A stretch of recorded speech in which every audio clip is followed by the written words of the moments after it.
Hello and welcome to another Beyond Shakespeare exploring session. We are in the second session of the first take of Humour Out of Breath, which is a play about, very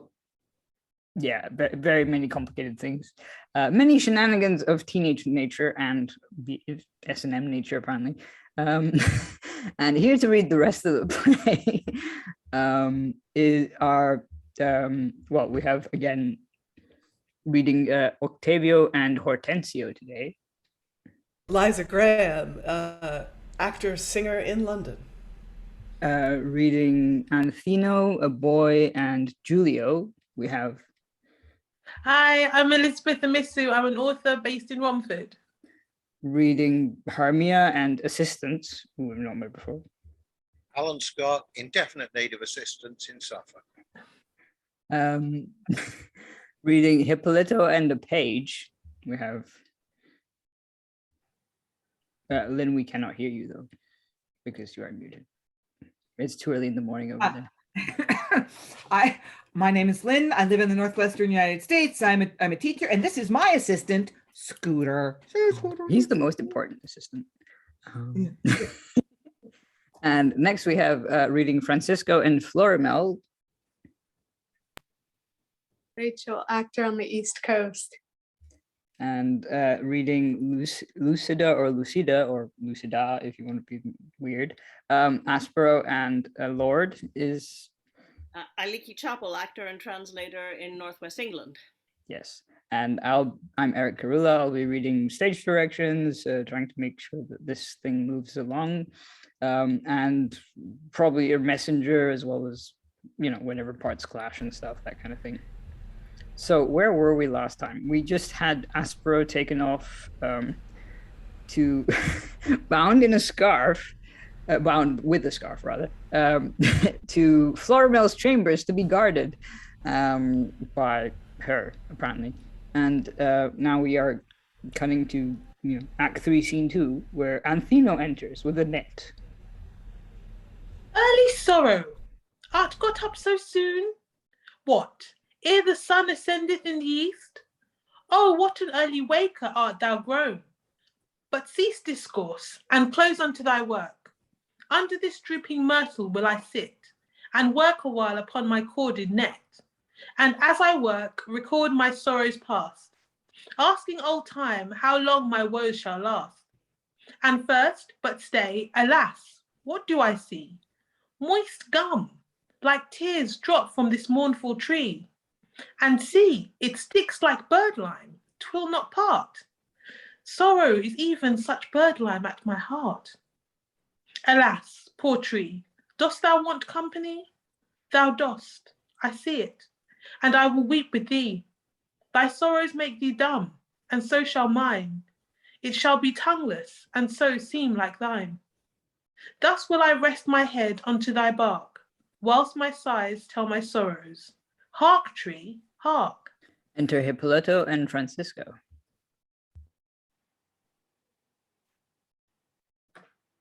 Fie, how heavy is light love in me. How slow runs swift desire. This leaden air, this ponderous feather, merry melancholy. This passion, which but in passion hath not his perfect shape.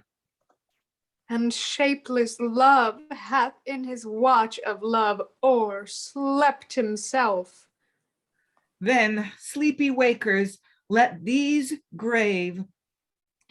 Let's wander and wait the ascension of beauty's wonder. But stay, a man striving twixt life and death. Nay, then 'tis so. My heavenly love's gone by, and struck him dead with her love-darting eye. If speech-bereaving love will let thee speak, then, speechless man, speak with the tongue of love, and tell me if thou saw'st not Cynthia seeking Endymion in these flowery dales. Dales for Endymion and fair Cynthia fit, but never heavenly goddess bless this grove. These woods are consecrate to grief, not love.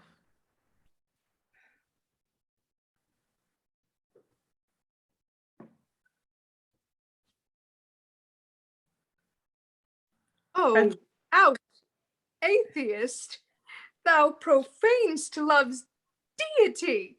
For, false reporter, I in them have seen a love that makes a Negro of love's queen, one that when, as the sun keeps holiday, her beauty clads him in his best array.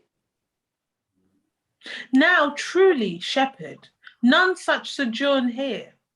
Please you survey the cell, go in and see.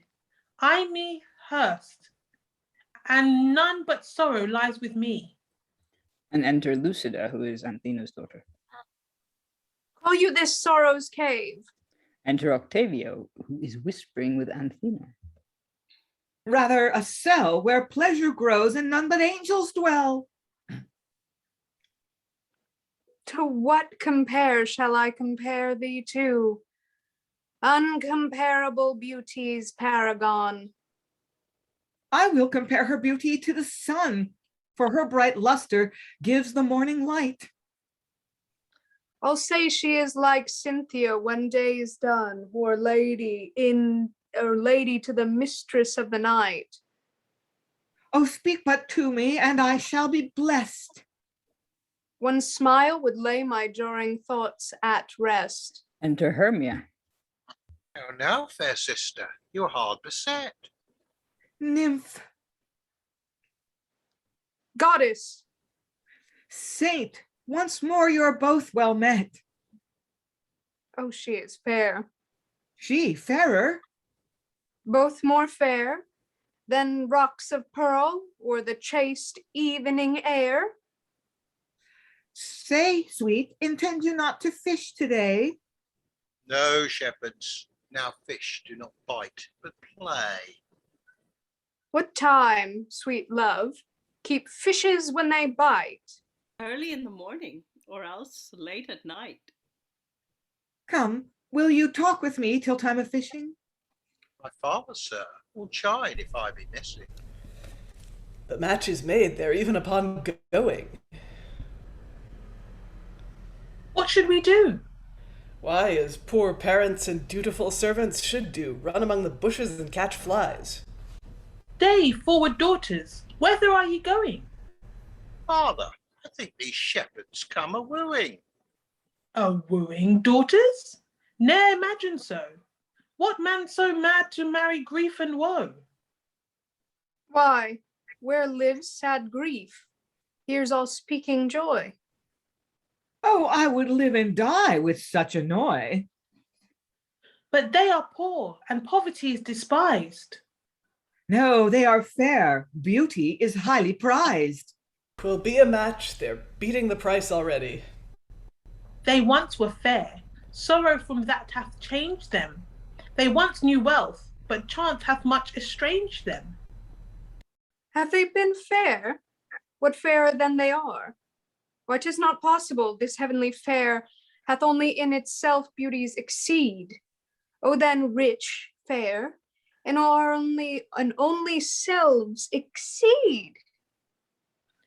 Come, daughters, and come, shepherds, if you please. I'll lead you to the lodge of little ease, where I will feast you with what cheer I may. Grief shall turn mirth, and keep high holiday. Exit cum filiabus. I'm guessing that means, leaving with the boys. The brothers going out. Octavio stays them. A word with you. You mean to marry these wenches. We do. We do. And are you going to contract yourselves? We are. We are.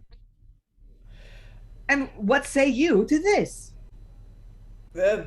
Godspeed you. I would have you marry on St. Luke's Day. Why? Because I would offer at your wedding. Come, thou'rt all envy. Feed upon thy hate. This day our quest of love shall terminate. Exit everyone else except Octavio. Not if I live. This malady of love is grown so strong it will not be driven out. To see the folly of a doting father, what toil I had to fashion them to love, and how 'tis doubled to misfashion them. They shall not wed. Yet how shall I prevent it? Fearing the event, I have forethought a means, and here it lies. Swaggering becomes not age. Now, like the fox, I'll go a pilgrimage. Frolic, my boys, I come to mar your sport. Your country music must not play at court. But first, I'll write back to Horentsio for apprehension of young Aspero. They have not yet dined, I'll bid myself their guest. Religion beg, a fashion in request. And exit Octavio. End of the scene. I any thoughts? Apparently Octavio still doesn't want his sons to get married, but prefers them to go off and kill things, which is much more reasonable. Yeah, I'm sort of unclear as to whether he knows that that Anthino is the banished duke and that they're his daughters at this point, or whether he just still thinks they're country folk. I'm not sure. Lynn, any thoughts? I actually think that he knows who Anthino is, but he for sure does not know that the girls are actually royalty. He thinks they are what they appear to be, country girls fishing for their food. Yeah, that's his obsession. Yeah, but also he met Aspero earlier and thought that he was quite a formidable opponent, therefore he deserves to live, kind of thing. So I'm not sure he knows who Anthino is, but he's definitely fooled by the disguises that the girls are in. Yeah. Rachael. I mean, we also get like a different sort of format than we had before. Like, I didn't count the syllables, so I don't know if this is in verse, but if it's not in verse, it's at least verse-like, where before we had so much prose. And then the brothers are sort of playing this game, I think, of maybe one-upmanship in terms of, that the contest that they agreed upon before. I think that sibling competitiveness is maybe outplaying love a bit. Yeah, for context, the brothers had wagered that they would each court the most beautiful woman ever, and of course, because that's not subjective at all, they each think that they have the most beautiful woman, and they just kind of go, my partner is the most beautiful, and my partner is the most beautiful, and she's a goddess, she's a saint, so on and so forth. And of course, the women want nothing to do with them, which is even more fun. Any other thoughts before we continue to scene 3? Alan? Yeah, I'm not quite sure I'd follow your one about the girls not wanting anything of them. I think they may be using the theory we found in other early modern stuff of running away very slowly. Yeah, true. Yeah. But again, I think they don't know who the boys are. I think they are also fooled by the shepherd's clothes and think, well, yeah, we are in dire straits, but we're also princesses, and these guys are shepherds. Yeah, true. Yeah. And they're back to woo more. It's like they clearly did not get the message. Anyway, moving on. Act 3, Scene 3. Enter Aspero. Sorry, yeah, right. Aliki. Yeah. Sorry, before we move on, I think we have to mention the kind of random, apparently racist simile that just dropped. Yeah. They have the loads, language was really fun and playful for us, and then all of a sudden you went like,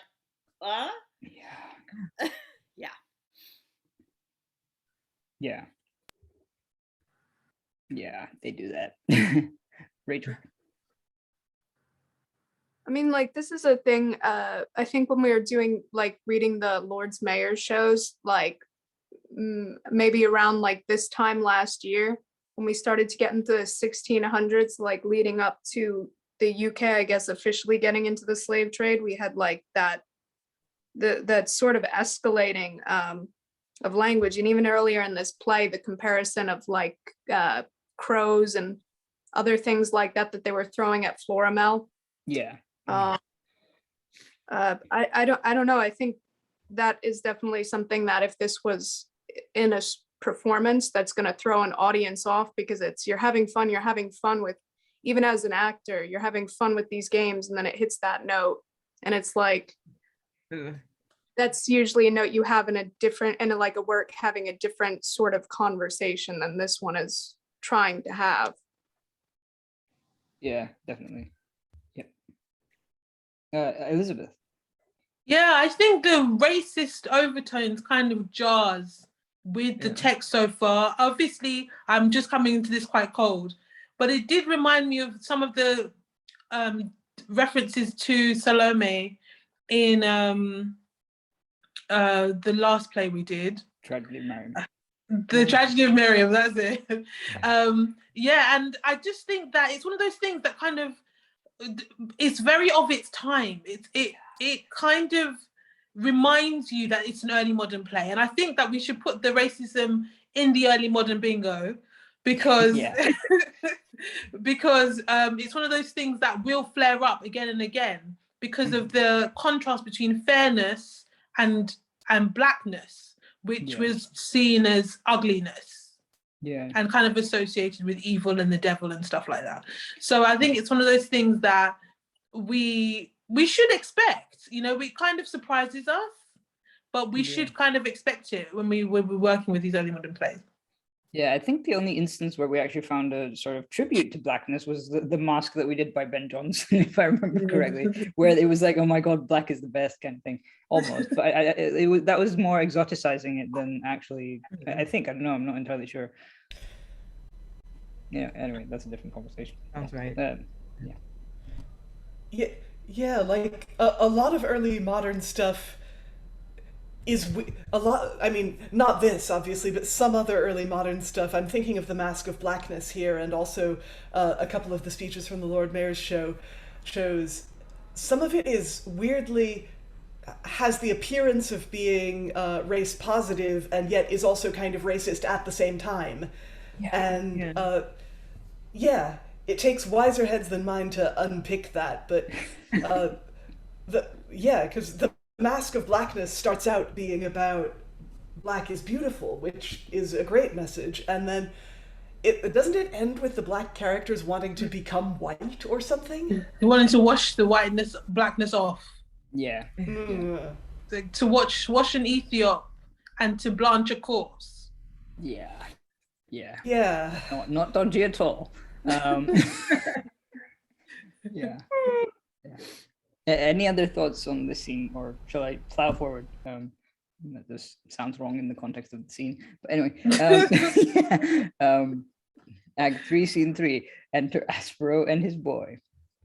Art sure she hates me, boy? More than her death. I have been in her bosom, sir, and this day she intends your execution. My execution? The reason of her hate? Her humour. Nothing but a kind of strange cross humour in that you rejected her love. That's not capital. Not to cross a great one's humour. No treason more. Great personages' humours are Puritans. They'll as live endure the devil as soon as a cross, and can away with him better. I will submit. Ask pardon on my knee. Is your proud humour come down in faith? Your high humour that would not stoop an inch of the knees? I'll help it up again, and it be but to hold the jest. I must bring her as low ere I have done. O base, I would rather lay my neck under the axe of her hate than my sport under the feet of her humour. But be counselled. I'll teach you to prevent both, and perchance make her upstart humour stoop gallant too. I'll hold thee my best jewel, and thou dost. And pawn me as poor lords do their jewels too, will you not? Receive me, you shall counterfeit yourself dead. The life of that jest? It may be. She dissembles all this while, loves you, and puts on this shoe of hate, of purpose to humble you. She may, and I believe... What? That most intelligences are knaves, and some women dissemblers. Being thought dead, as let me alone to buzz that into the credulous ear of the court, if she have any sparks of love, they'll kindle and flame bright through the cinders of her heart. If not? If not, 'twill be a means for your escape. I'll say you requested at your death to be buried at your native city. And what courtier, if a Christian, can deny that? I am all thine. My humour's thy patient. And if I do not kill it, I am not worthy to be your physician. And they exit. End of scene. I think that was a bit high. Yeah. Yeah, that was these are very quick scenes, but I mean, yeah, they kind of, I'm just wondering if I should have let it run on because the next one seems to follow on as well. Yeah, there's any thoughts? I mean, the boy and the page who is coming up soon, have been sort of more intelligent than their masters to a degree, kind of commentating on the action as we go along, for no apparent reason, and making fun of both Florimel and Aspero. And yeah, any thoughts before we move on, Elizabeth? I think I really like the snappy repartee between Aspero and his boy. I love this line, if she have any sparks of love, they'll kindle and flame bright through the cinders of her heart. And this idea that it's all going to go very wrong, that their plan, the boy is not as sharp as he thinks he is. Aspero shouldn't really be trusting him, and it's all going to go belly up. Yeah. This definitely looks like a what could possibly go wrong moment.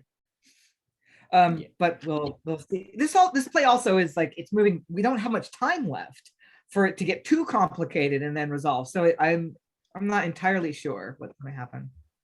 Yeah, it's a weird one. I'm thinking we should go find out what happens next, because the scene that follows seems to follow on from this one. So Act 3, Scene 4, enter Florimel and her page. Aye, merry lady, why now you credit your sex. A woman's honor or humor should be like a ship under sail, split her keel ere she vail. Enter boy. I'll split my heart ere my humor strike sail. Here comes his page. How now, boy? How doth your master? Well, madam, he. Well? Very well. Where is he? Where none of your proud sex will ever come, I think. In heaven. Is he dead? See, madam, and seeing blush, and blushing shame, that your ungentle humour should be the death of so good and generous a spirit. And discover Aspero lying on a table, sleeping dead. My Aspero dead? See, madam, what a mutation. I see too much, and curse my proud humour that was the cause of it. Aspero, kind soul, proud sullen Florimel, disdainful humour, that in 1 minute hast eternity undone me. I would not kiss the living substance that being dead dote on thy picture. Oh, I loved thee ever with my soul. Oh, let me kiss this shroud of beauty. I would not accept thee living, that being dead, on my knees adore thee. Could kisses recover thee, I would dwell on thy lips, kneel to my knees, grew to the ground, dear, gentle Aspero. She that procured thy death will die with thee, and crave no heaven, but still to lie with thee. And Aspero starts up.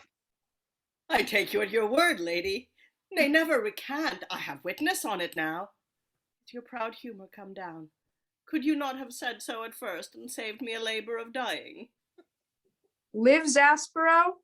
Live, quotha. 'Sfoot, what man would be so mad to lie in his cold grave alone, and may lie in a warm bed, with such a beautiful wife as this will be? Have I ta'en your humour napping, faith? Am I o'erreach it? In your humour, madam, nothing else, and I am as proud on't. Do not flout me. And you do, I shall grow into my humour again. In jest? In earnest, I shall. And then I know what I know. You may, but an you do, I shall die again. In jest. Nay, in earnest, madam. And then? No more. Thou hast driven me clean out of conceit with my humor. I love thee, I confess it. Shalt be my husband, I'll live with thee. Thou art my life, and I'll die with thee. What more I mean is coded in my look. If thou accept'st it, swear. I'd kiss the book. Boy, run to the master of my gundello, and will him attend me after supper at the garden stairs. I mean to take the evening air. Tell him. It shall be done, madam. And exit the page, presumably. Nay, if I say the word, it shall be done, Aspero. Look to yourself, my lord. I lay my life. My lady means to steal you away tonight. Away? I'll call Horentsio. I'll not be accessory to your felony, madam. Enter Horentsio and his man assistants with the letter. The fool comes without calling. I'll know him by these signs. Good figure, very good figure, for as the house is found out by the sign, so must this traitor be scented out by the token. Up with the first sign, good assistants. Proper man without a beard. How, a proper man without a beard? We shall scarce find that sign in all Venice, for the properness of a man lives altogether in the fashion of his beard. Good assistants, the next. Fair spoken and well conditioned. More strange. You shall have many proper men fair spoken, but not one amongst 20 well conditioned. But soft, this should be the house. By the sign I must pick it out of him by wit. As good say steal, my lord. What merry bone of wit is your judgment going to pick now? I must, like a wise justice of the peace, pick treason out of this fellow. Treason? Aye, treason, madam. Know you this hand?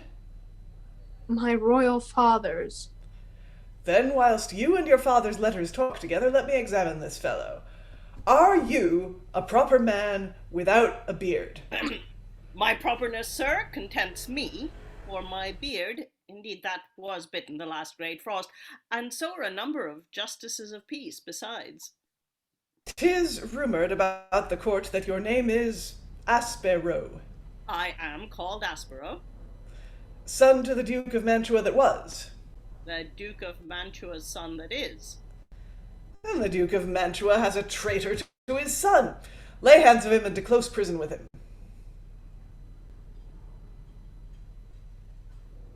Can he be closer than in my custody?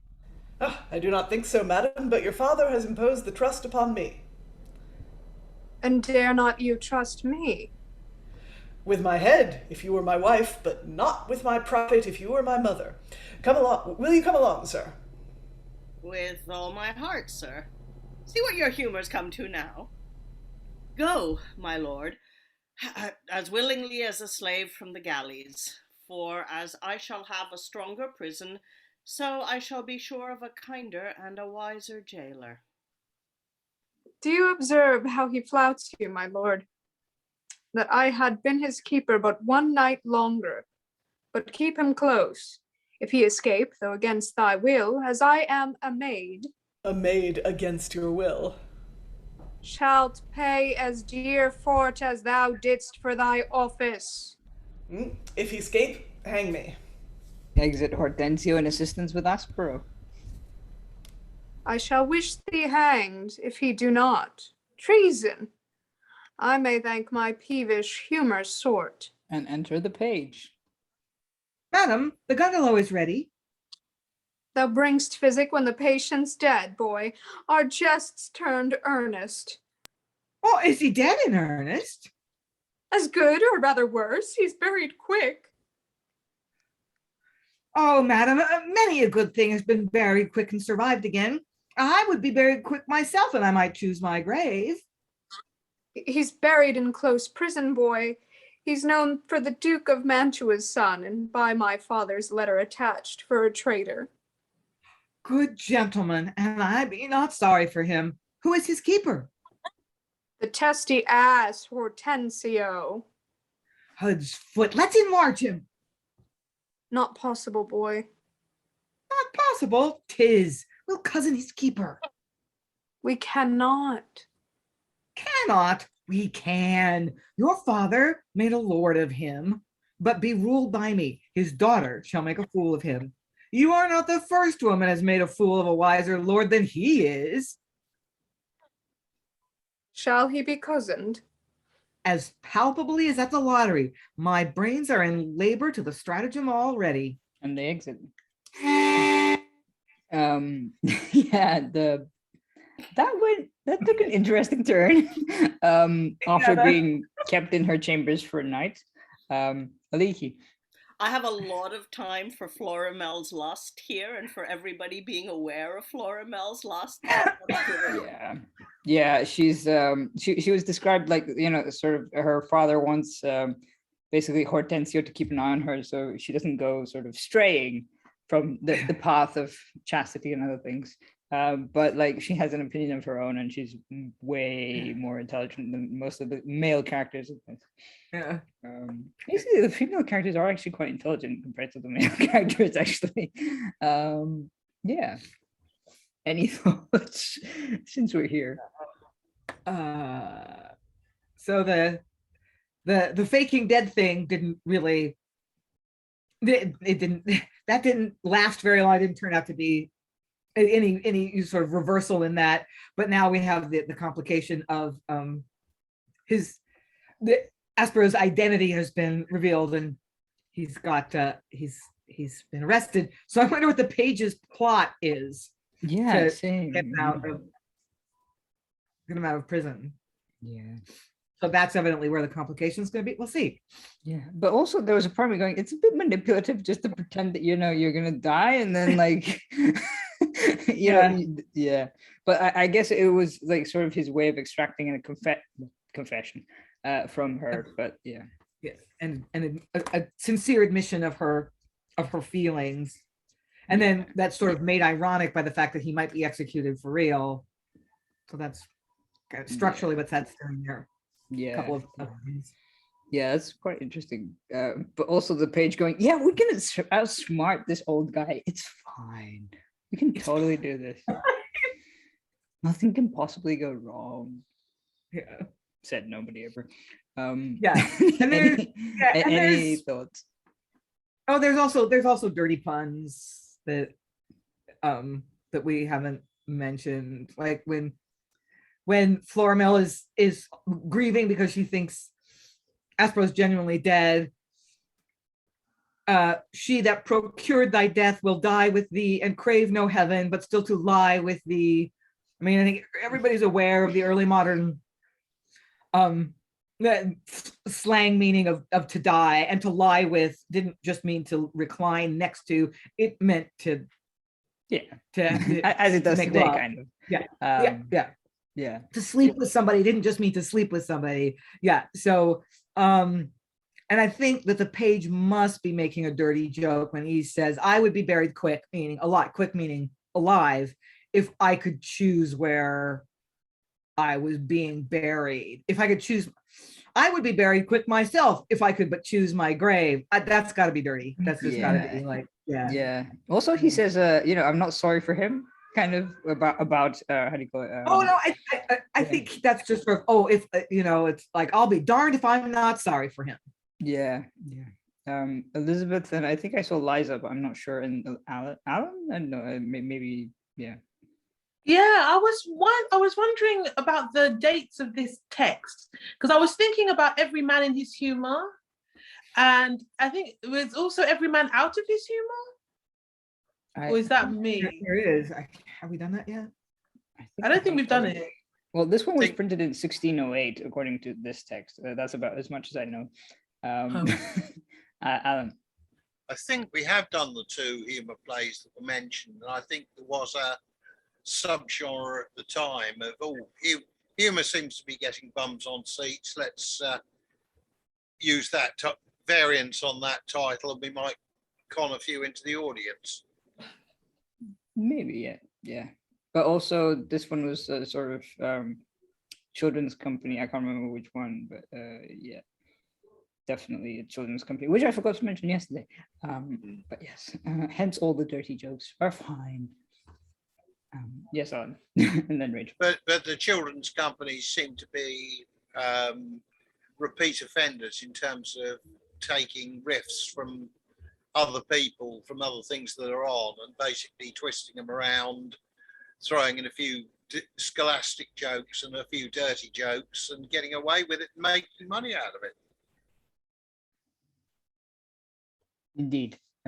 Rachel, any thoughts? You had your hand up. Rachel is thoroughly absorbed in something. Oh, yeah, sorry. I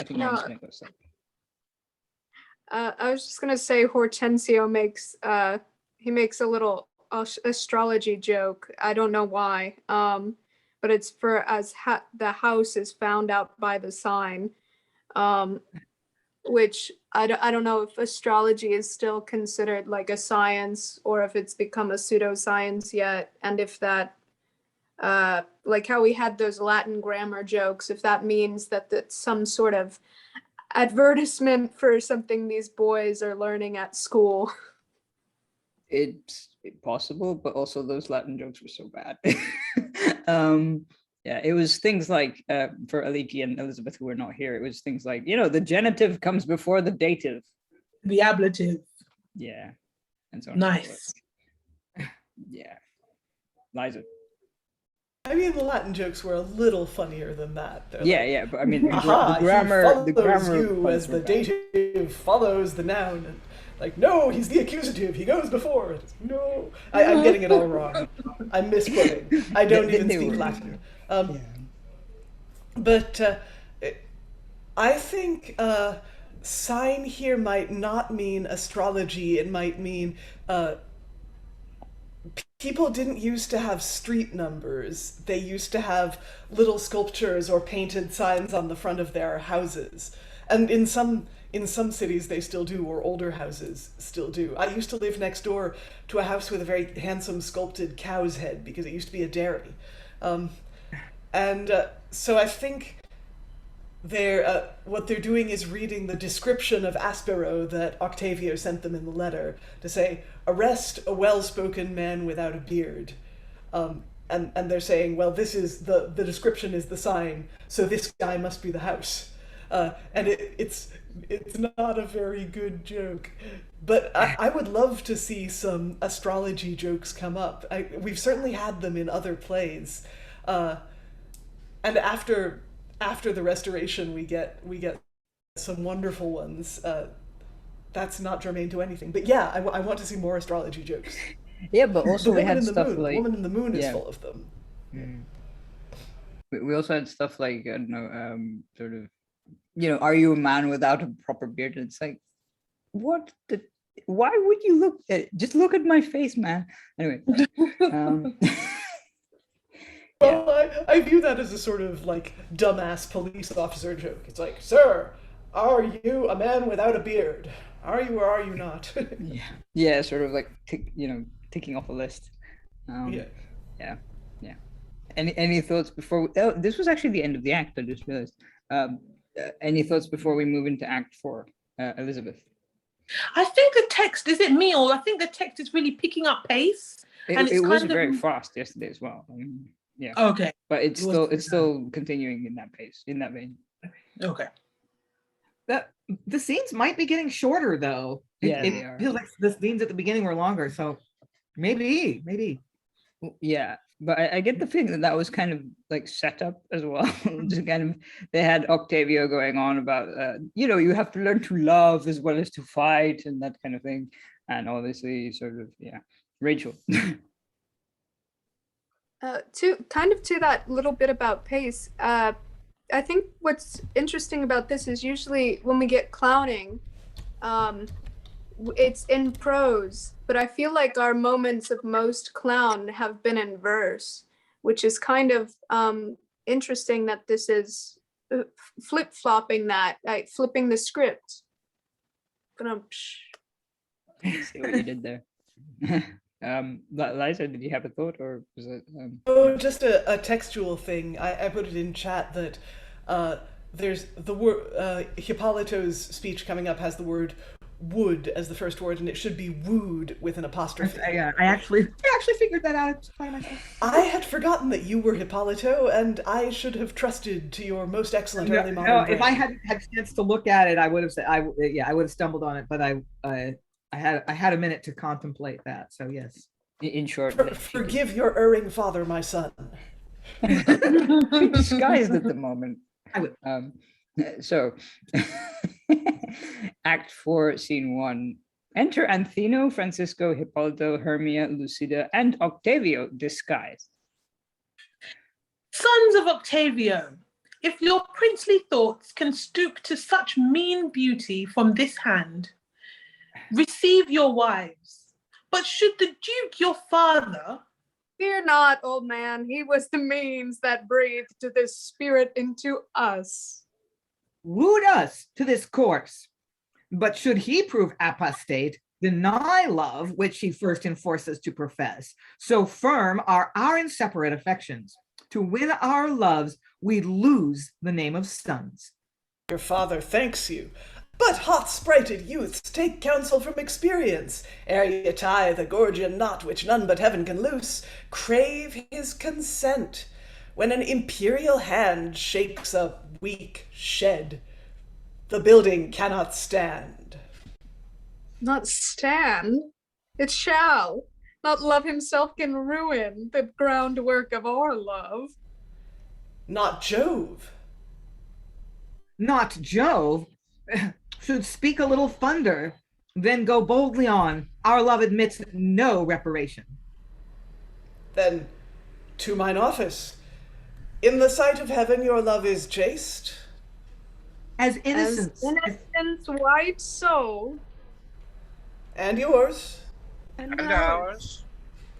Then lend me all your hands, whilst thus a father's tongue forbids the bands. And reveals himself. Forgetful boys, but most audacious traitor that durst in thought consent to wrong thy prince, out of my sight. No land that calls me lord shall bear a weight so hateful as thyself. Live ever banished. If 3 days expired thou o'er these lustful strumpets. Father! Boys, if you be mine, show it in obedience. If 3 days past you live within my dukedom, thee as a slave I'll doom unto the galleys, and these thy brats as common prostitutes shall dry their lustful veins in the bordello. Come, boys, to court. He that first gave you lives will to your births provide you equal wives. They have our loves, Our oaths. our hearts and hands. Tut, lovers' oaths like toys writ down in sands are soon blown o'er. Contracts are common wiles to entangle fools. Jove himself sits and smiles at lovers' perjuries. Baud, strumpets, hence. My bosom's charged, give way to violence. Come, do not mind them. Exits Anthino and his daughters.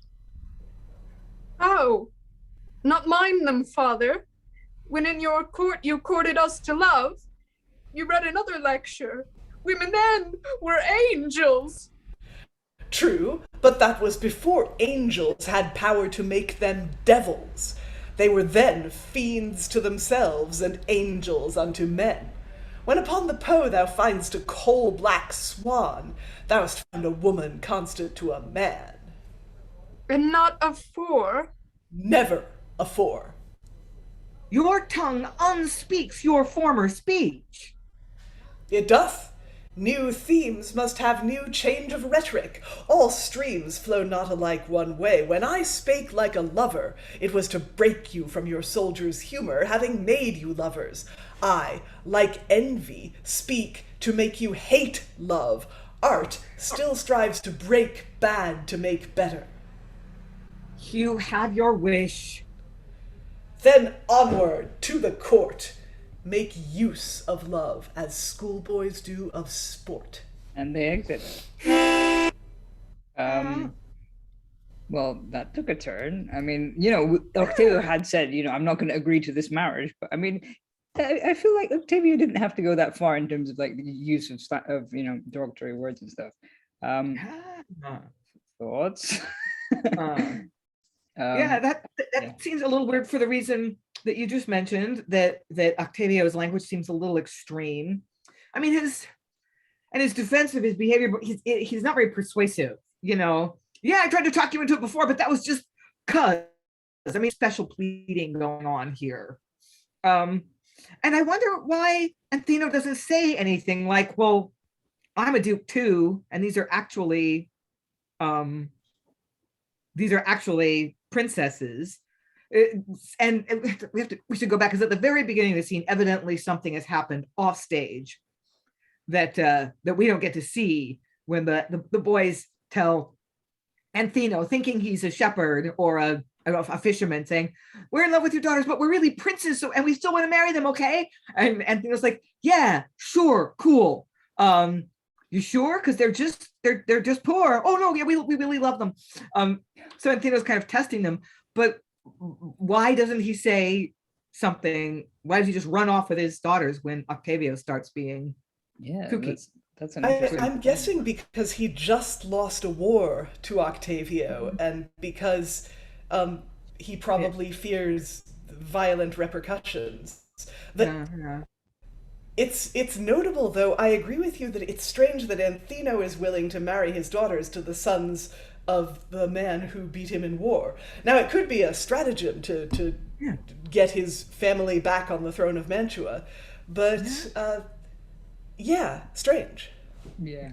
Aliki, and then Rachael, and then I think Elizabeth had a point, but I don't know if you still have a point. Yeah.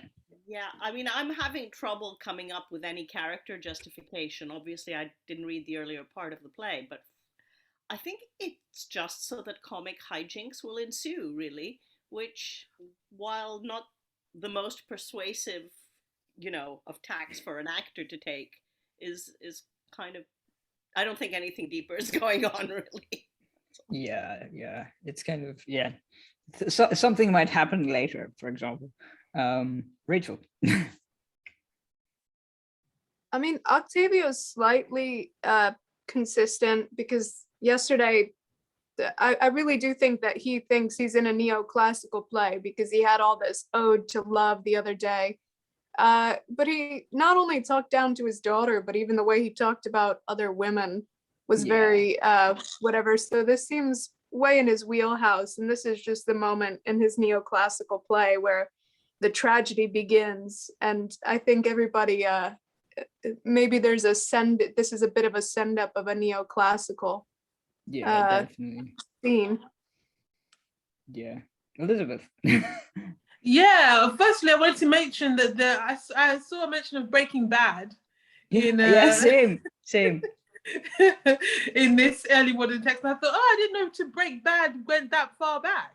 But I was really interested when Octavio said true, but that was before angels had power to make them devils. I thought that was quite extreme. He went pretty far there. Yeah. I'm guessing, I any thoughts? Because I have no idea what that actually, I'm guessing that refers to some sort of, like, I don't know, things like, Eve was the cause of, I don't know, the fall Adam's from Eden fall. and that kind of stuff, and blah, blah, blah, which is totally unrealistic, but yeah. And what I was wondering about was blown ore, because like that sounded a bit weird, but also I was like, is that glass or is that something else? Yeah. There was a reference to blown ore, which I can't find right now, but the lovers' oaths like toys were down in sands or soon blown ore. I think it just means blown over. Like you write it in the sand and the wind blows it away. Okay, that makes sense. Or with an apostrophe. Yes, there should be an apostrophe in that. Okay, that makes sense. Any other thoughts before we cut back to Florimel and what she's trying to do in the absence of her father? Rachael. That I don't know, that little bit that Liza just said I think it means exactly what she means, but I think there's also a little double entendre there, because if you're blowing glass or something which comes from sand, it looks a little bit like something else. Is that what chicken said? Yeah. Yep. Definitely. Moving on, because this play is not weird enough. Act 4, Scene 2. Enter Florimel and her page. Call out the jailer boy, yet do not haste, got a beard like Horentsio. Yes, madam, I have got his hair. If I could come as easily by his wit. Wouldst rob him of his wit? If I should, he could not hang me for it. 'Tis not worth 13 pence halfpenny. But what shall I with it? Put it on, boy. That shall I, madam. Oh, forward age, I am man already. I got a beard on now. How like you me, lady? Very ill, and my plot worse. Then leave it off. If you be grounded in the plot, you will but mar the comedy. I purpose thou, in the habit of Horentsio, shouldst under pretense of removing Aspero to a new prison, freed him out of the old one. Tut, I can tell you a trick worth 2 of that. Madam, your ear, take some care in the managing and let me alone to prepare it. They exit, but I think we should cut this into the next one because it seems to follow on. It's the same place. Enter, Act 4, Scene 3. Enter Aspero and his boy. Foot, break prison, my lord. 'Tis but swimming the river. Break prison? 'Twere both dishonour to my name and treason to my love. What benefit were't for me to free my body and leave my heart in bondage? I'll die ere I harbour a disloyal thought. It bears no relish of disloyalty. Being in prison, you live as far from love as liberty. Being abroad, you may by letters or 1,000 means purchase her company and compass your content. Shalt be my lawyer, boy, and counsel me. I'll look for my fee then. If thy counsel prospers. That's an exception lawyers never respect. But come, my lord, leap. As we have risen together, we'll fall together. Enter Horentsio, Florimel, and the page. Blame me not, love. Ud's foot, your jailer, my lord. Am I prevented? Yes, faith. There had been a counsellor's fee cast away now. You have heard his usage, lady, seen his lodging, and if it please you, you both may and shall confer with him.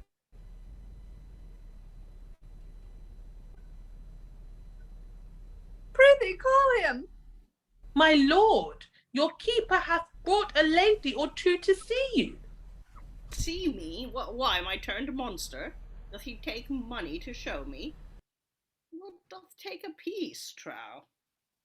Why, how now, gallant? Not gone yet? No, I thank you, lady, and yet I was near it. How do you, man? Musty for want of airing.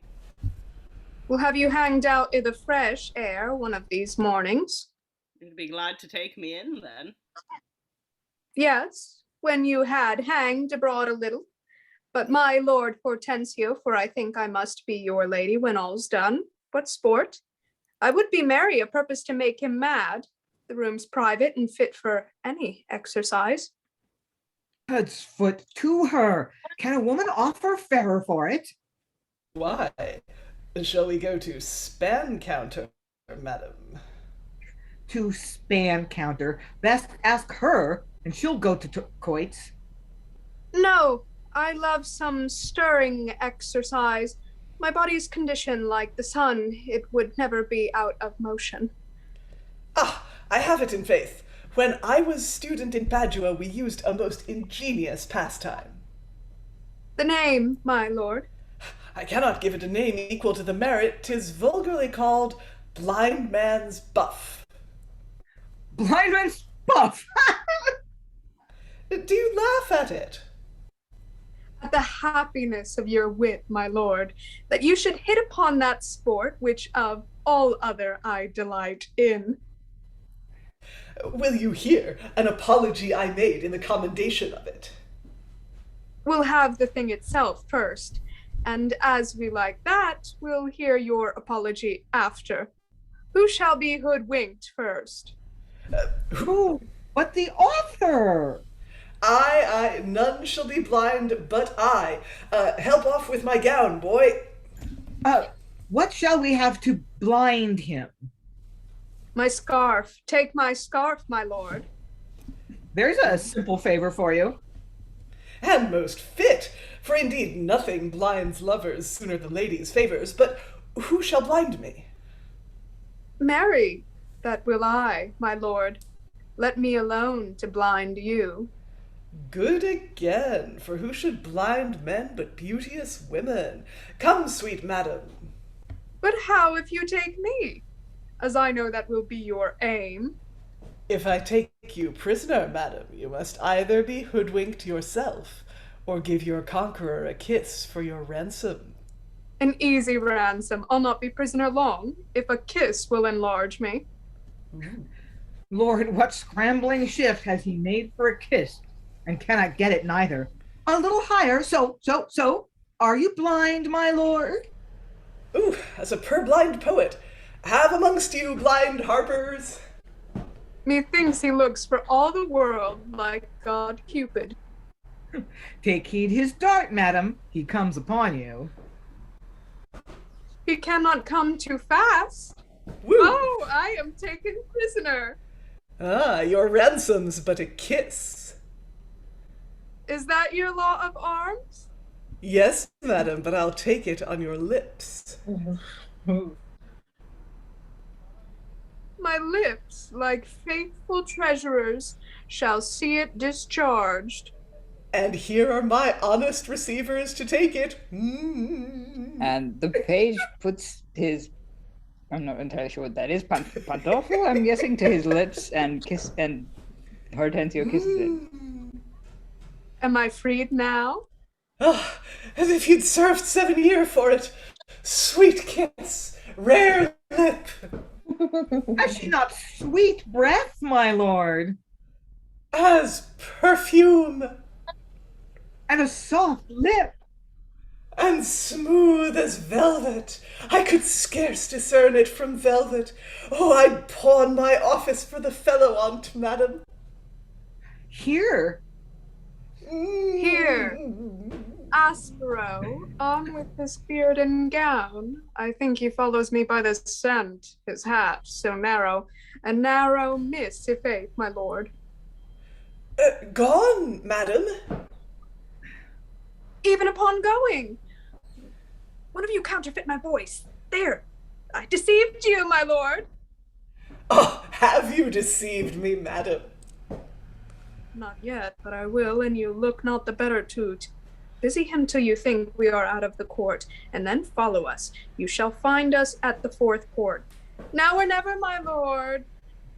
Oh, why then, 'twill never be, lady. Here! Where? Here! Oh, escaped again. She 'scaped, my lord. You may cast your cap after her, for I see you can do no other good upon her. Oh, what have I catched you? Kissed her and let her go. King's truce till I breathe a little. And you had need so, for I think you are almost out of breath. If you be not, you shall be, and I as good. But breathe, and spare not. And enter Aspero like Horentsio, Florimel, and assistants on the upper stage. But before we get to that, I think we need to break it into the scene because it's too funny. Or you wanna continue? Okay, let's continue. Yeah, sorry. Did you ever converse with a more stranger dissolute, madam? Peremptory Jack. Jailer, as you respect your office, lay special watch that none of what degrees soever have access to him. Without me. Or your signet. Signet me no signets. Your goldsmith shop is as like your swan's nest, has a whole brood of signets and all of a feather, and amongst many one may be like another. Let none enter upon the stage where Aspero plays the madman without Horentsio. Is he mad, my lord? as the Lord that gave all to his followers and begged more for himself. If he call for me, tell him I scorn him. If he counterfeit my voice as mad fellows will counterfeit great man's hands and their tongues to rate him for it. Threaten him with the whip. But come not at him. If he call for meat, promise him fare. But give him none. If for light, He may fire the house. Let him have none. If he chafe, laugh. If he rail, sing. If he speak fair, flout him. Do anything to vex him. But nothing to content him. You hear my charge. As you respect your office, regard it. I warrant you, my lord. Let me alone. We knew not how to abuse a prisoner. We were not worthy to be a jailer. And exit all of them, and they resume blind man's buff on the lower stage. So there's a proper stage, high stage. Are you in breath, my lord? As a brewer's horse and as long-winded, look to yourself, madam, I come upon you. I am ready for you, sir. Oh, for a bulrush to run a tilt at's nose. A fair miss, a faith. I'll mend it next course, you shall see. In the corner of the left hand. Where shins, my lord? Oh, madam. Here. Where? Oh, And the boy help me throws up, it down. madam. Oh, me up, strange. Cannot you get up without help? There's my glove. But come no nearer, as you love me. Oh, I do love you, madam. Oh, blind love. True, madam, your beauty has made me blind. Indeed, love's son, like spaniels, all are born blind. But they will see. Not till they be 9 days old, my lord. But will you give me the fingers that hold this glove, madam? And the whole body to pleasure you, my lord. Oof. But let me go a little. Ah, I will not lose you yet, lady. But you shall, my lord. Hist, then keep me still. And the boy fastens the glove to a post. Faith, let go, my lord, if she grows sullen, and you had as good talk to a post, as good answer 'twould make you. And everyone exits, assuming that Horentsio is alone on stage now, I think. Nay, but dear madam, do but answer me. May I presume upon my knees, I beg it, but to take a favor from your sweet lips. Shall I? Ah, alas, I am not the first man that love has blinded. May I presume? Ah, I would be loath to offend your mild patience with so much as with an unreverent touch. Speak. If I shall reap the harvest of my honest desires, make me blessed in proposing the time when. What, not a word? Are you displeased? Or shall I take your silence for a consent? Shall I? Speak. Or if modesty lock in your syllables, seal my assurance with a kiss. No? Neither? Shall I have neither your word nor your bond? Nay, then I must make bold with modesty. By this kiss, madam. Ow! Oh, my hard fortune! Have I made suit to a post all this while? What block but I would have been so senseless? My excuse is but to make my lady sport, and madam? How? Lady? Madam? Boy? Madam? Aspero? But I have the conceit. 'Twas excellent in my lady, and I applaud it. Suppose my lady and her prisoner had an intent of private business in the next room. Was it not better in her to blind me than I should, as gentlemen's ushers' cases so standing, have blinded myself? Again, I applaud her and adore my stars that made me rather a blind than a seeing doorkeeper.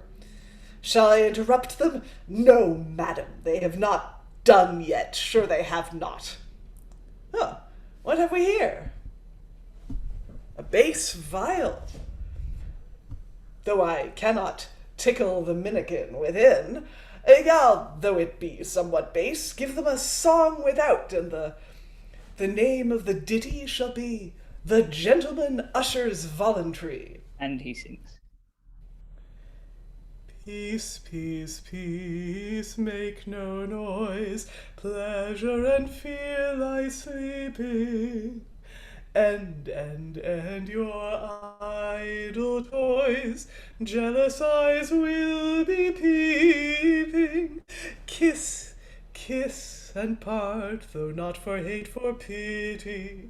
Have done, have done, have done. For I have done my ditty. Ha! And if you have not done too, let me be as base as my fiddle if I rouse you not. Madam, for shame, what do you mean to make of me? How, Sfoot, what have you made of me already? All gone?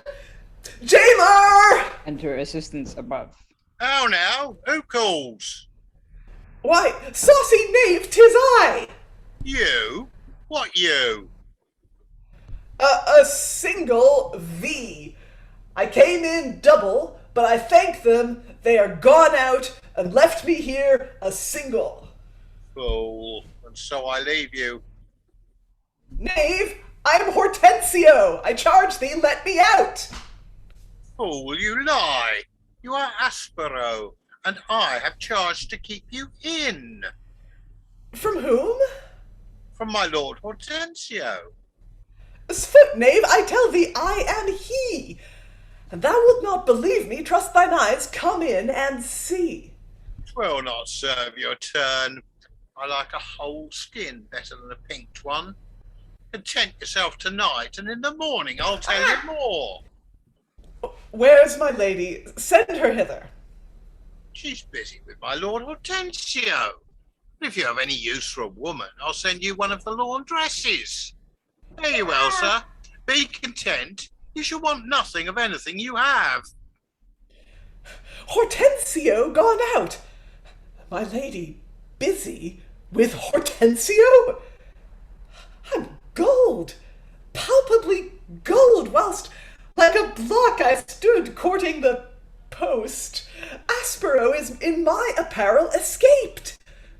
Villains! Traitors! Open the door! The duke's abused, his daughters fled. I proclaim ye all traitors that hinder me in the pursuit. Oh, for a reasonable audience to applaud this scene of merriment.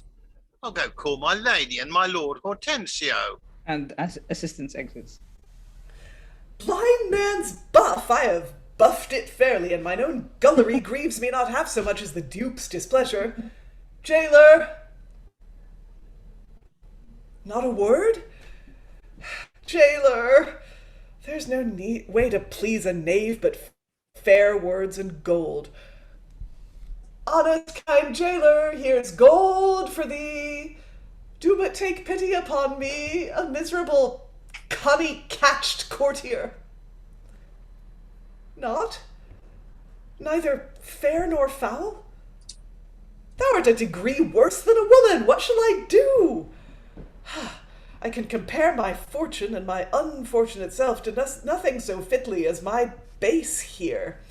We suffer every fool to play upon us for their pleasure, and indeed 'twas the intent of our Creator that made fiddles and servitors nothing but to be played upon, and played upon we shall be, till our heartstrings crack.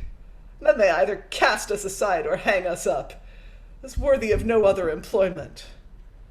Well, if I can work my means of escape, so. If not, I must lie by it. And Horentsio exits. End of the act. Yeah, that was epic. I don't know how you were reading, Liza, but wow. Yeah, and just I mean, yes, thoughts in the room. I feel like I don't have to say very much here. Aliki, then Rachael, then Lynn, then Alan. Okay, first of all, with due credit for Liza's really beautiful performance of that role, which makes the whole thing come together into one of the funniest things I've run across in a while. Obviously, I mean, I haven't seen Horentsio before, so I'm assuming he's an annoying bastard in the first part of the play too, so that because you're so obviously just meant to enjoy his discomfiture fully. It's reveled in. It's absolutely, kind of laid out for you with flourishes, and it's so much fun to watch. And would be really fun to do properly with the whole physical jokes of the, ooh, this velvet, it tastes just like velvet. It's great. Really wonderful. I think what I'm saying is, unlike certain other mad scenes or incarceration scenes where you might feel a bit sorry for him, you really don't. And that's very enjoyable. Yeah. Yeah, in the first part of the play being the bit that we did yesterday, we kind of he wasn't quite so annoying, but he hadn't had a lot of lines. He had like 2 lines or something. Yeah, so it was kind of like he was just like stiff and very sort of proper. But there was no implication of this kind of relationship with Florimel before, so there was it was kind of a surprise. It escalated very quickly, much like everything else. Old man being mocked for his desire by very young, quick-witted woman is not a trope that's unfamiliar to us. Yeah, it's just so delightfully played here. Yeah. Rachael, then Lynn, then Liza. I can't remember if Liza wants to say something. Yeah, Alan. Yeah. Sorry. I was just gonna say, like, we usually don't, or maybe we do, maybe we don't. But I mean, like the clowning, the way that Florimel and Aspero clown off each other, like as a clowning duo, a female role and a male role, like. Usually we don't get that. Usually the clowns, I think, are both male doing something like this, but this is such a fantastically, I think, colorful scene. Like, they're in a prison, she's getting her lover out. I think, Hortensio's kissed everybody in the room but her in this game of blind man's buff. And then you have this double entendre, that it's very, very sexual jokes being made, and then they all run out and he's left in the prison. I think this could be like if you wanted to do a little short, I think you could take this out and use it. And also the scene that we had yesterday, how wonderful like a clown pair Florimel and Aspero make, because you have the scarf, or maybe even just the pairing of the scarf in anybody is a wonderful clown duo. Yeah, yes, I agree. Moving on, Lynn, I believe. Yeah, I was thinking about the fact that we don't see very much of Horentsio in the first half of the play. So in order for this scene to be as funny as it potentially could be, as funny as it was today, you have to do something with Horentsio visually, or with his body language, or something like that, because he really has very little to say and very little to do in the first half. So I think this scene will work better if you have to work a little bit to establish Horentsio as kind of an uptight, brown-nosing pain in the ass, and we don't really like him. And you need to the establishing him as somebody that we don't like is not really there on the page. So I think that needs to be done on stage. And what's another thing that's really going on, a completely different thought, is this really takes a turn to the like unrealistic, absurd. Like, what are the chances that the disguise is going to be so good that not only we don't know who Aspero is, but he passes for a specific other person that assistance knows really well, and like, oh, what should we do to pass the time? Oh, I like Blind Man's Bluff. How about Blind Man's Bluff? Perfect. I mean, what are the chances? It's ridiculous. So Yeah, this, and I think this makes me think that we need to go look at the beginning of the play as equally ridiculous. Yeah. It's equally ridiculous that Octavio sends his sons out to woo ladies now that the war is over. Yeah, that sense of it's just silly and ludicrous is that must be how it's supposed to be all along. Yeah. And also kind of the fact that Horentsio somehow has managed to carry his bass violin in there without actually, like, you know, he's a courtier / officer, but he, There just happens to be a bass viol right there in the jail cell with him. Like, what are the odds? Convenient, but I mean, yeah, why not? I agree with Lynn about there needs to be a visual aspect to Horentsio, and I think what we do have in the text is that he's got a really big beard, and they transfer they make a beard like him, and then they transfer it to Aspero. Yeah. Yes, that too. Yes. So I don't know. Big beard. That's all I got. But also, thank you for giving me this part, Eric. It's so much fun. I'm just glad I gave you the part, because I would have had to read so much and I would have had to sing as well. And I'm like, okay, I'm just, yeah, that was a good decision on my part. One of the few. Alan, yeah. I must admit, I'm following up on what Rachael said earlier. You could take that scene out and actually do it as a standalone sketch. I have almost got the feeling that it might almost have been created the other way round, that this was a sketch which had been worked up over a period of time and was dropped in as, oh yeah, now we've got that sketch which works incredibly well because it's almost infinitely expandable in terms of the physicality of it. Yeah. You know, and fine, we'll build a lot of other stuff around it. Yeah. I mean, Also, that may be heretical, but that was the impression I was getting, that, you know, it's a set piece comedy number, mm-hmm. which you could have one, you know, if you've got a company who really worked well together on comic physical timing, you could have so much fun with that. Yeah, and also kind of since we're talking about staging stuff, it's kind of, there was an upper stage and a lower stage, so it's kind of it's, I'm assuming that was used primarily for the jail scene, prison scene. Well, I mean, it's effectively the prison cell is the stage level, and the gallery from which the warder is looking, or assistant is looking, is the upper level. Yeah.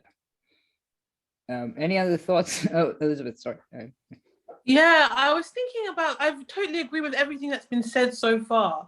And I was thinking about two things, and that was pace and performativity. I was thinking that that the pace is kind of not ground to a halt, but it's kind of put the brakes on with Blind Man's Buff.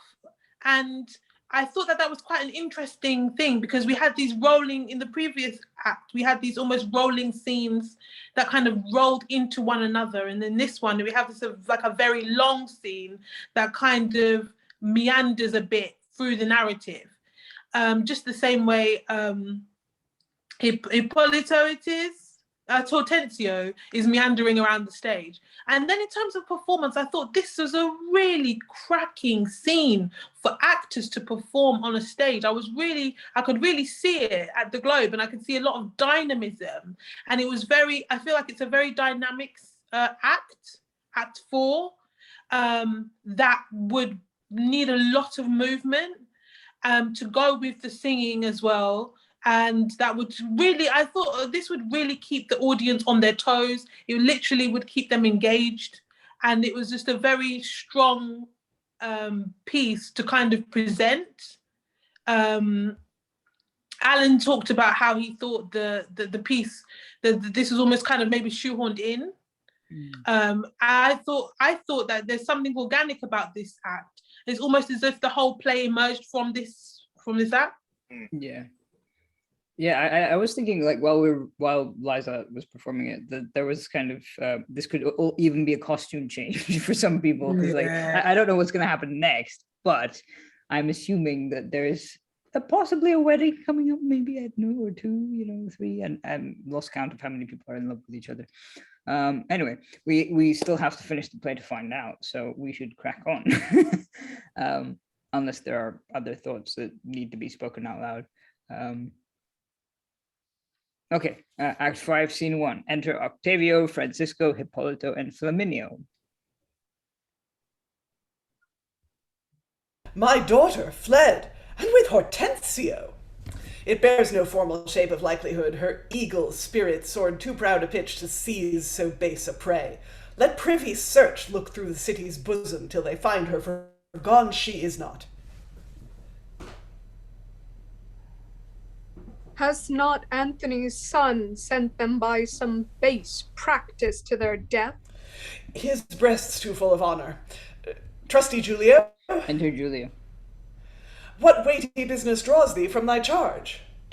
Came not the cause afore me? The proud Mantuans basely revolt, deposed me from the seat and chair of regentship, sending in quest of proud Anthino, their late banished duke. Him if they find, or Aspero his son. Enter assistance. They'll reinstall him in the regiment. Him let them seek in the vast shades of death. As for his son... He's sure enough, my lord.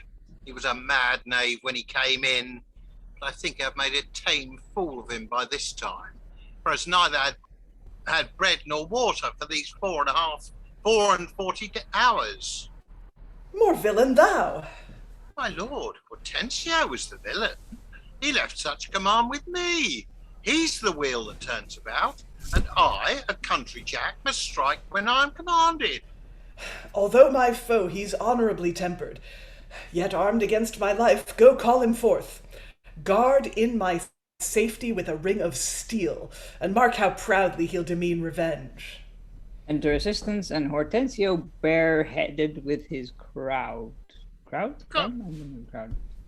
Goblins, sprites, furies, fairies. The prison is haunted. With a knave, is it not?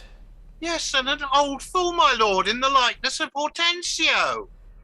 Villain, where's Aspero? I know not, my lord. I let him in, and my lady, to laugh at him, and it seems he consented to treason and let him out in his apparel. Oh, they consented together to cozen me, for taking delight as my betters may do in a foolish pastime called blind man's buff. They stole away my gown, escaped the prison, and left me in a fool's paradise, where what song I have played my vile can witness. They made me little better than a bawd, my lord. In act. Not merely in act, sed cogitatione edit satis est in ut iniquit suetonius. Is he escaped, and Florimel with him? Horentsio, thy head shall answer it. I pray let my tongue be my head's attorney, and plead my excuse. Urge no excuse, away with him to prison. It shall be done, my lord. Nay, you, sir, too, shall taste of the same sauce, away with both. This part has not been designated, but it sounds out of place. Come, my sons, let's levy present arms against Mantua. Being scarce come home, we must abroad again. I think this must be part of Octavio's thing, if I'm not mistaken, because it sounds like something Octavio would say. Anyway, being scarce come home, we must abroad again. The common goods, careful Princess Pain. And they exit. Yeah, that last speech sounds like it's delegated to Octavio. Sorry. Had we seen Flaminio before? There's something weird going on with the line attributions in that scene. Yeah. Yeah, I think it must be that Flaminio must have been one of the sons or like a helper or something who came in, and then Flaminio is one of Octavio's sons, if I'm not mistaken. I can't remember. Strange. Lynn, yes. Yeah, and the play also can't decide whether the rightful Duke of Mantua is Anthino or Antonio. I suspect it's Antonio, and it's wrong in the first part of the text because they call him Anthony in the first part of this scene. So yeah, just a little cleanup on the text there. Because yeah, he's morph to Antonio in the next scene. So, yeah, okay. Yeah, that makes sense. But also, Liza, well done with the line attribution. Okay. Well done for remembering who you were, whether the scarf was on or off.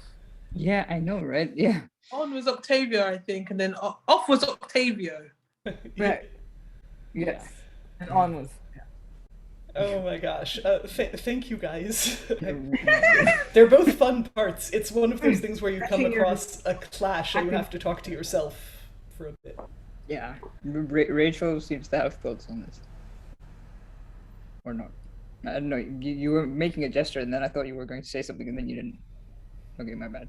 I am a fool at reading people. So, any thoughts on this scene before I scrambled the thing? Basically, this is more plot happening at the last minute, which we didn't really expect. Okay, Act 5, Scene 2. Enter Antonio, Lucida, Hermia, and Lords. You that in all my banished pilgrimage would never alienate your natural loves, but in desire to see me reinstalled, have thrust out proud Octavio's substitute, and seated me in ancient dignity. I am yours, and ready at your best dispose. Your own, my liege. We, like inferior lights, take life from your reflection. For like stars unto the sun, are counsellors to kings. He feeds their orbs with fire, and their shine contend to make his glory more divine, and such are we to great Antonio.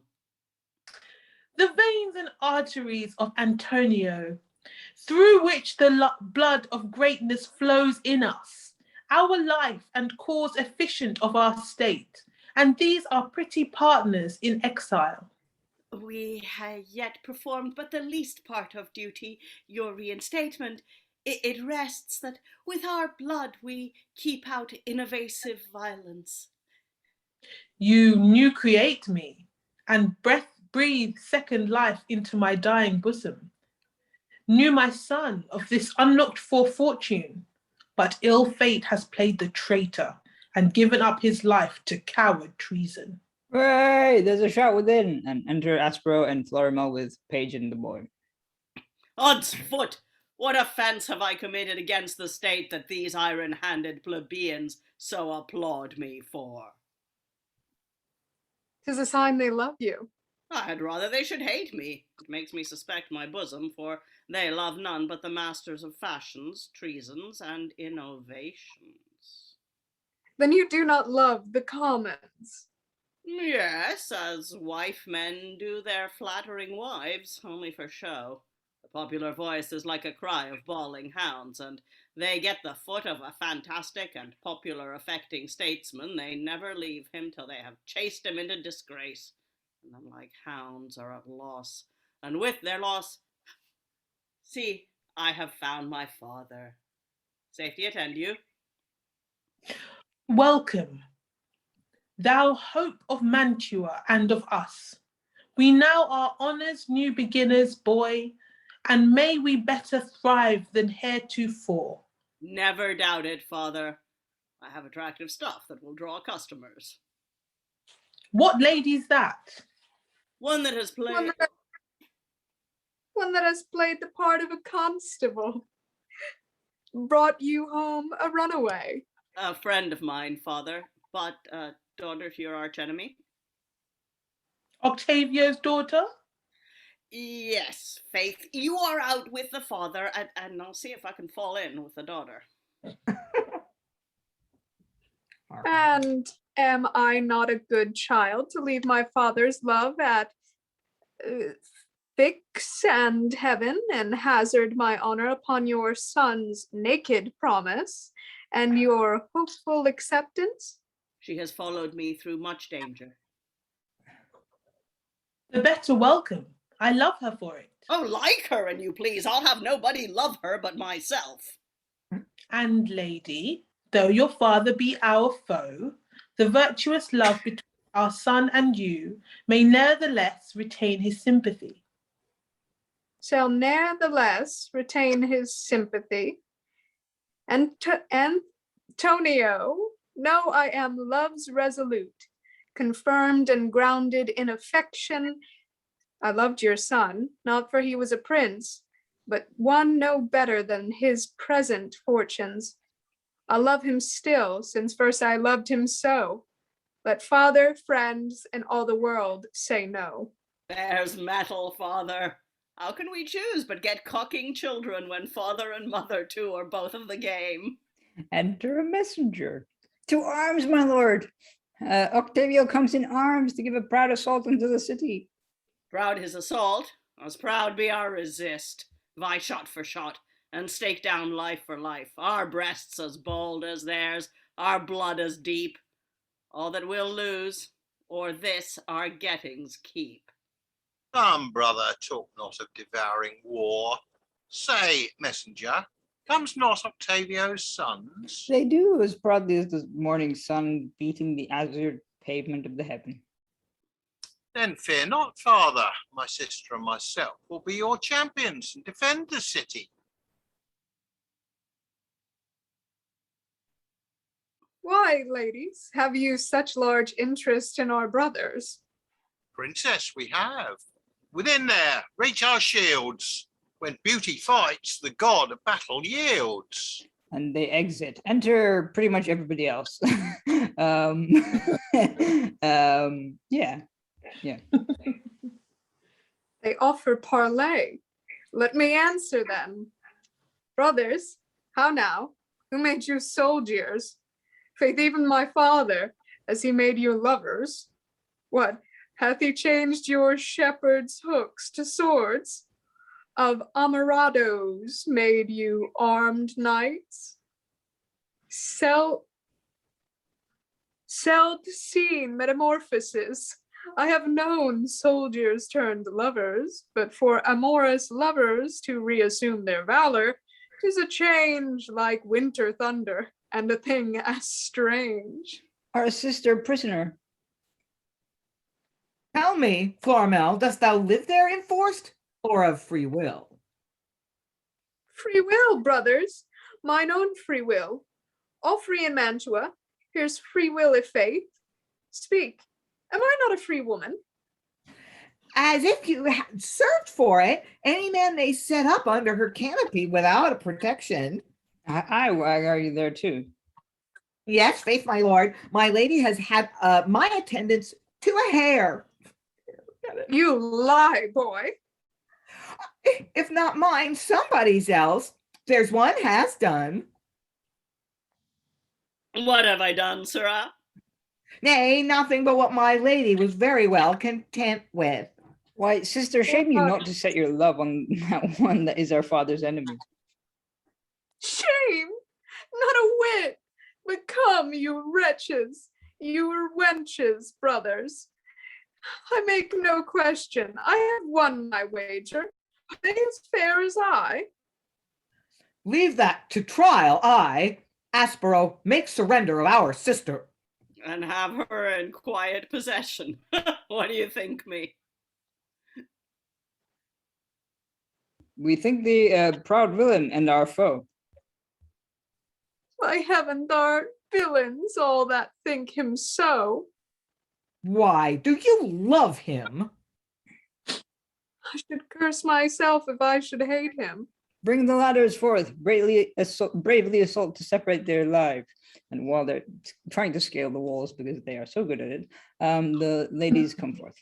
Stand, proud Francisco. Stand! Oh, excellent word in a woman. Bold Hippolito! Hold I up that word, and 'tis as good as the other. What nymph or goddess in my Hermia's shape stands to debar my entrance to the town?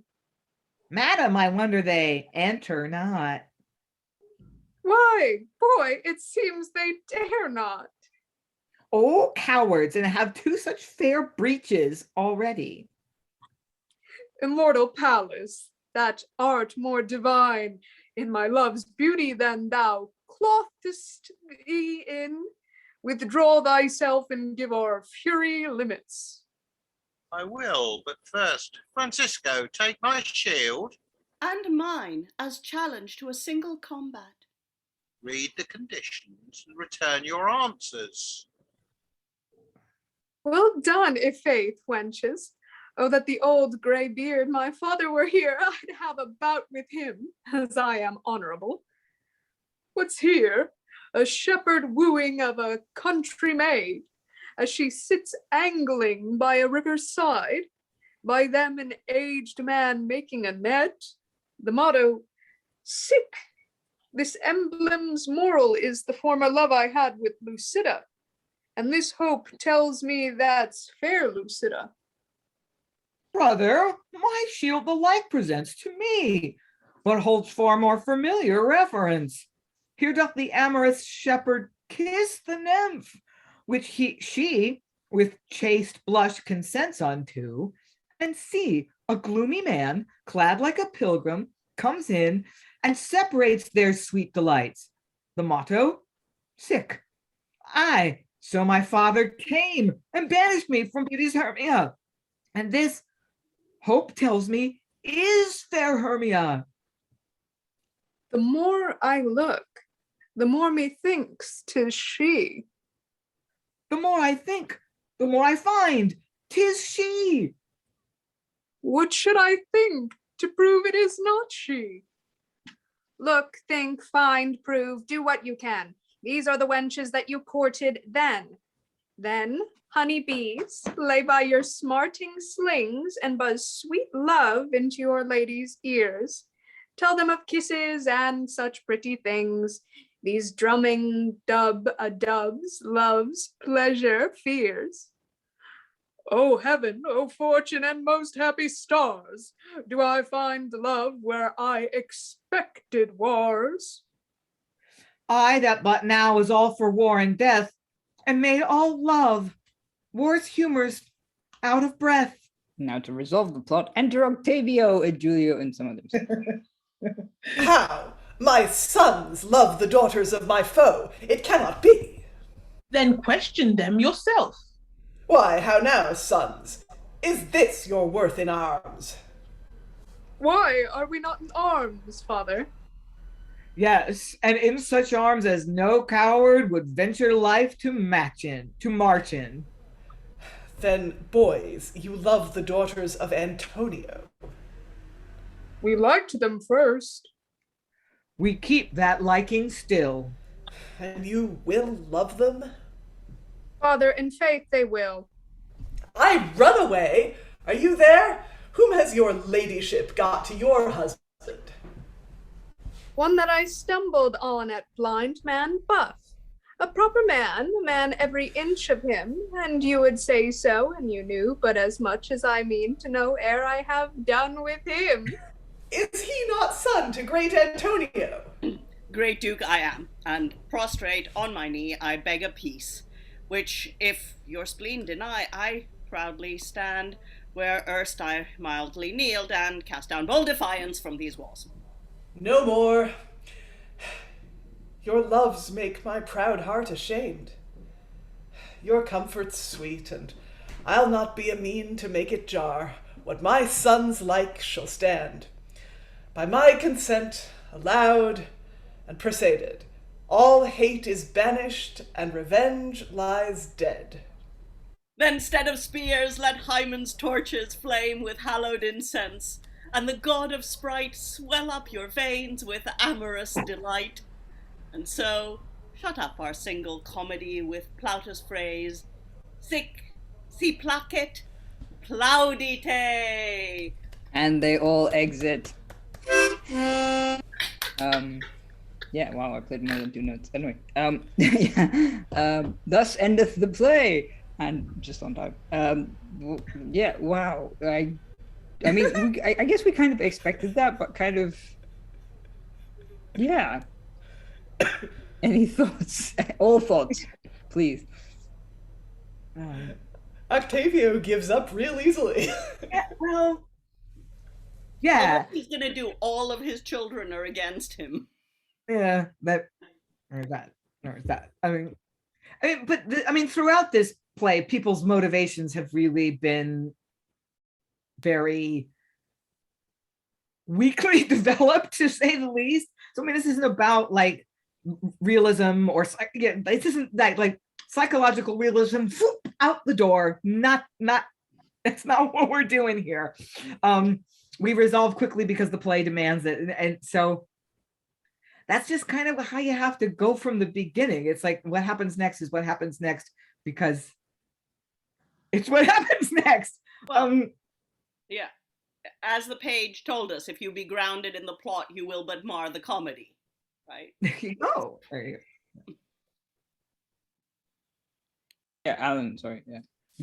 I must admit, I think this piece would be played at very considerable speed in most part, and some of the discontinuities and absurdities within it would sort of zip past at such a rate the audience would probably not even notice, you know, because it's just moving at such a pace for most of it.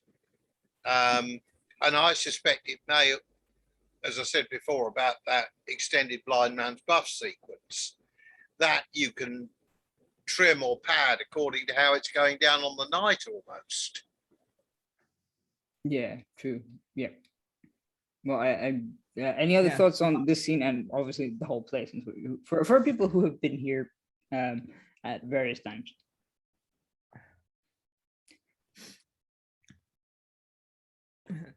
Wow. people like it so much they have nothing to say. I mean, Elizabeth, yeah. I was only here for the second half, but I thought the bawdiness, the raunchiness, the kind of rude jokes were a riot. I thought those were kind of like, they kept me awake, kept me focused on the text and the characters. And then I think when we go into Octavio, and then it's like Antonio or Anthino, it starts to drag a bit. I feel like the older generations drag the play on a little bit, and the younger ones, the sons and the daughters, kind of keep it vibrant and active and dynamic. Yeah. Lynn, then Aliki, then I think Rachael. Yeah. I did enjoy the fact that I like Florimel. She's sassy. Like from the very beginning, she's kind of giving her brothers grief and then she and Aspero have this kind of combative relationship, and then as things come to their maximum tension, it's Florimel who says to her sisters-in-law, "Oh, so you're in love with my brothers? Ladies, let's fix this." And the three of them go off, and it's like they devise these little pamphlets or this something visual, a shield, but they say by I get a feeling it's like a text or a painting of some kind that they have to read, and they figure out, oh, that she wasn't a country maid, she was actually my enemy's. So the women fix it, and I enjoy that. And yeah, the older generation doesn't seem to have their act together, and the kids have to fix it. Yeah, pretty much. Aliki, then. I think it's kind of the last three things said kind of all fit together. If we do it at a great pace, as Alan said, how weird and dull some of the old stuff is falls away, and it just works a treat. I think this would be huge fun to do. A little bit of judicious editing, not very much because it's quite tight. Yeah, I think we should do it. At least that wonderful set of scenes around, God, I've forgotten his name, Horentsio? Yeah. But I think probably the rest of it is worth it too, because there are these clever women, and Aspero and Florimel are such a great couple, and the body jokes, and just so much physical comic fun. Brilliant. I love it. Yeah. Rachael, I'm assuming you had something. Yeah, it's kind of like a less bitter Marston, that you have all the, I forget which one it was, where we had just sex joke after sex joke after sex joke. Yeah, yeah. The older generation, I forget which Duke it was, but I think Elizabeth read out this joke where it was the guy was talking about trees and the way that the verse was cut. It meant see it, I see it, but it just was I seat, which because the T and the D sound are similar, that it was just like a seed joke, that it's these sexual jokes and these lame jokes combined, and those lame jokes I think are hilarious. Yeah, I think there would have to be some editing, but I love the scene in the jail, and I love the scene where they're in her chambers. Fun games, I think, to be had with this. Yeah, and also kind of, well, I think Paige and the Paige and Florimel are also really well written, sort of, bouncing off each other kind of energy, and kind of well, there's that joke about, oh yes, they came to enter the city, and then Paige goes, yeah, they're not going to enter the city, are they? Fun sex joke. Liza, you've not said anything about the entire play. You're probably still recovering from Horentsio, but stumbling. Yes, I mean, that game of Blind Man's Buff was very strenuous. And there are a lot, there are a lot of gaming references in this play in general. Just sort of the verbal wit contains a lot of game references, and a friend of mine from my goth gaming group has me collecting gaming references in early modern plays, so I have a good few for them here. In general, though, I think the game references are part of the general energy of this play. That it's a play about sport, a play about games. But the game wouldn't take place unless everyone involved treated love as deadly serious. Like, they've been at war, it's deadly serious. Oh, look, some country women, I'll flirt with them. No, I'm in love, it's deadly serious. My sons are in love with the wrong people, deadly serious. So it's the kind of comedy that's funnier the more seriously the characters take everything. Yeah, pretty much. I feel like we should do this at breakneck speed and then just sort of see what happens. Elizabeth, wait, I'm trying to think if anyone else has any other final thoughts I've missed, because my brain is going, help me in the dark. Any thoughts you would like to add?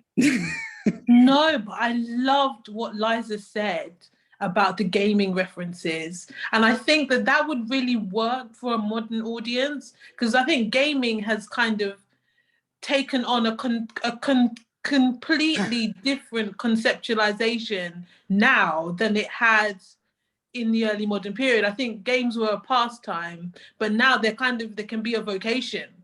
Yeah. So I really liked that. I really thought that was fantastic. Yep. Yeah. Alan, any final thoughts that you would like to add? Or? No, I don't think I've got anything much to add. Okay, cool. In that case, I suppose. Oh, sorry, Lynn. Yeah. Yeah, I do have some reservations about the punning and the what was at the time witty repartee. Florimel and her brothers in the beginning, and some of the stuff that's clearly supposed to be bawdy. Some of it, I think you could underscore with tone of voice and gestures, and some of it I am concerned would just be lost. So, on the level of plot, I really enjoyed this. On the level of the language, though, I do still have some reservations about whether I think all of that would work. Yeah, but there are some good jokes in there. It's like some of them are really, really bad enough to be funny, and then it's like some of them are so bad they're good. Yeah. But then the sex jokes in the middle are just kind of sort of when Aspero is courting Florimel and ends up like tied up in her room is kind of basically yeah.